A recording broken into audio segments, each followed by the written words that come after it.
Adapun Tommy Soeharto hutangnya itu sampai saat ini berdasar perhitungan terkini bisa berubah nanti sesudah Tommy Soeharto datang 2,6 triliun. Juga belum, kita akan bekerja sama dengan Bank Indonesia dan OJK agar tadi akses mereka terhadap lembaga-lembaga keuangan bisa dilakukan pemblokiran.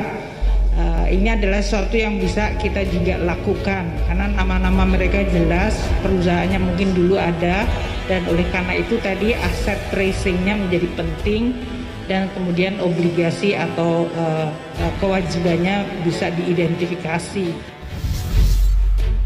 Terah cendana pengemplang dana BLBI diburu negara.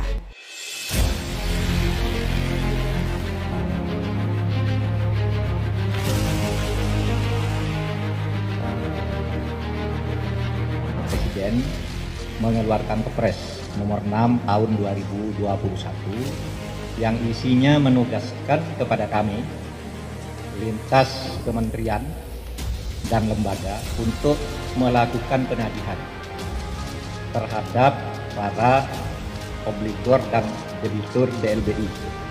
32 tahun NU dipinggirkan.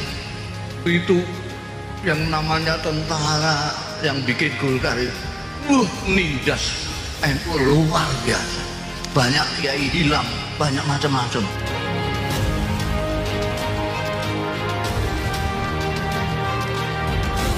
Saya di dunia ini yang pantas pemimpin Indonesia ya, yang pantas jadi musuh saya cuma satu, Mas. Siapa itu?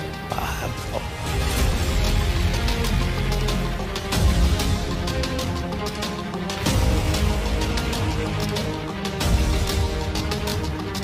Saking takutnya sama NU, terus dibonsai, dijadikan P3. Bareng-bareng yang lain panusi sapi itu yang nggak punya umat itu, yang punya umat mau NU tok. Selama Pak Harto masih jadi presiden, tidak ada orang NU di P3 yang pernah menjadi pimpinan. Ingat sejarahnya. Padahal isinya sampai ke bawah itu orang NU semua.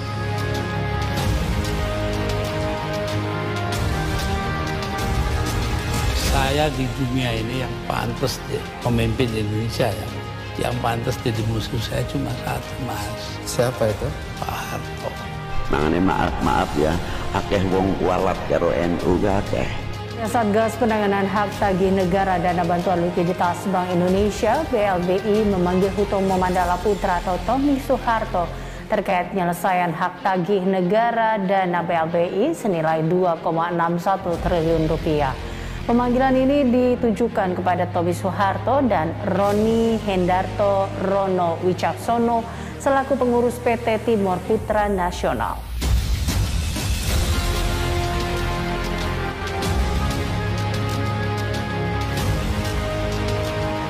Kami berharap agar semua obligor dan debitur yang akan ditagih itu lebih, pertama, kerjasama kooperatif.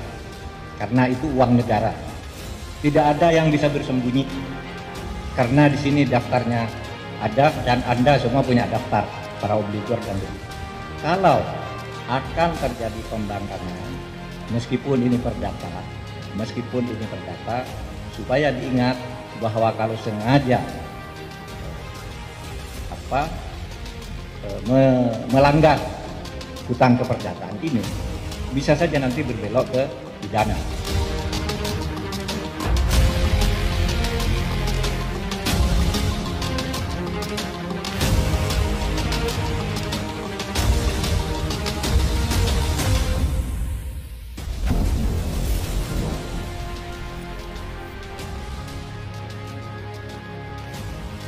Pada akhir 1997 dan awal 1998, pemerintah mengeluarkan bantuan likuiditas Bank Indonesia atau BLBI. Dana tersebut merupakan dana darurat yang disuntikan oleh pemerintah bagi bank-bank yang akan tutup. Alasan pemberian dana BLBI lantaran terjadi penarikan besar-besaran oleh para nasabah yang khawatir kehilangan tabungan mereka jika bank dinyatakan pahit. Pada saat krisis moneter 1997-1998, pemerintah melalui BLBI memberikan dana sejumlah 147,7 triliun rupiah kepada 48 bank. Walaupun data masih tersimpan sejak lama, masih banyak obligor yang memiliki hutang ke negara belum melunasi dalam kewajiban membayar hutang mereka. Beberapa debitur yang menjadi sorotan publik adalah datang dari klan Cendana. Anak-anak Soeharto menjadi daftar prioritas dalam kewajiban membayar utang negara. Dan berikut nama-nama anak Soeharto yang masuk dalam daftar wajib bayar hutang negara dengan angka yang cukup fantastis. Pertama, Siti Hardianti Rukmana atau biasa disapa Mbak Tutut. Ia memiliki utang masing-masing 191 miliar rupiah, 471,4 miliar rupiah, 14,79 miliar rupiah, dan 6,52 juta US dollar. Dari sekian utang yang dimiliki Tutut tidak ada jaminan aset tetapi hanya berupa SK proyek. Kedua, Bambang Triatmojo yang merupakan anak ketiga Soeharto.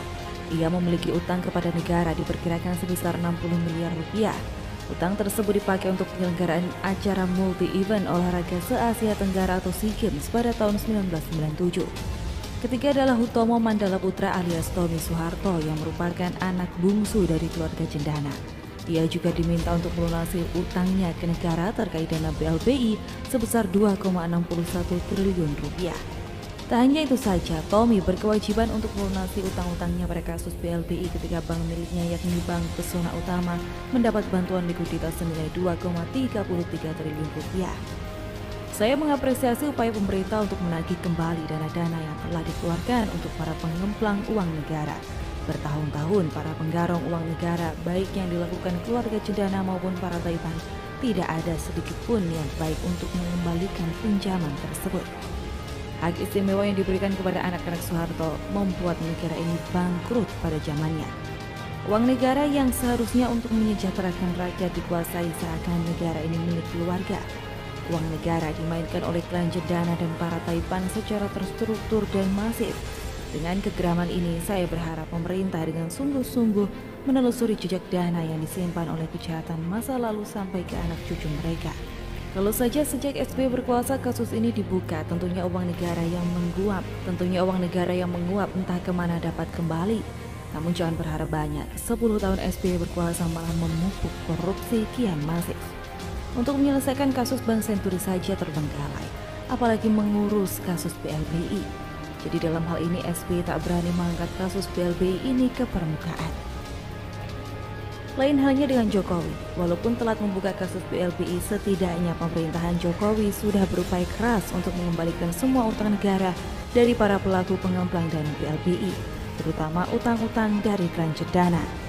Presiden Jokowi pun telah membentuk satuan tugas BLBI yang bertujuan untuk melaksanakan penanganan penyelesaian serta pemulihan hak negara yang didapat dari dana BLBI secara efektif dan efisien. Pembentukan Satgas ini tertuang dalam Kepres nomor 6 tahun 2021. Coba bayangkan jika terkumpul dana dari utang keluarga Cendana, berapa nasi bungkus yang bisa dibeli?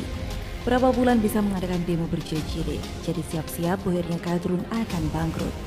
Tetapi yang namanya keluarga Cendana, harta warisan tidak akan habis hingga 7 keturunan. Pemerintah harus antisipasi jika harta kekayaan keluarga Cendana diusik. Khususnya bagi para aparat keamanan harus tetap waspada dengan kemarahan keluarga Cendana memakai preman-preman berjubah agama untuk melakukan aksi demo.